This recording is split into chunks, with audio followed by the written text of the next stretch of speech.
Mina pöördusin peaheasse unehäirete tõttu. Olen hästi pikalt nendega muret tundnud ja nendega võidelnud. Seega otsustasin, et tahan pöörduda peaheasse, et nendega toime tulla.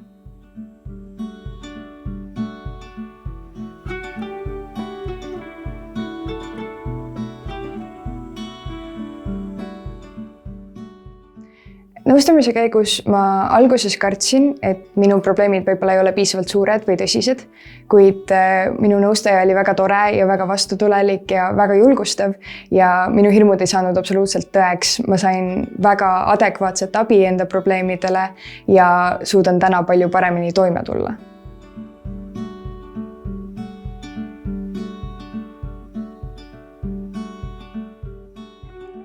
Mina valisin hästi magamise mooduli, kuna leidsin, et see võib-olla annab minule kõige paremad alused, mille alusel siis tulla toime enda unehäiretega.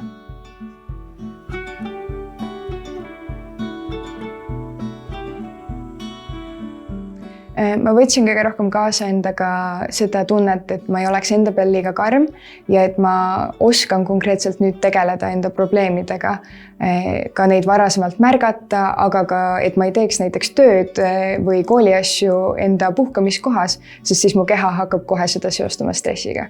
See oli üks väga lihtne ja konkreetne viis, kuidas ma sain kohe parandada enda eluolu.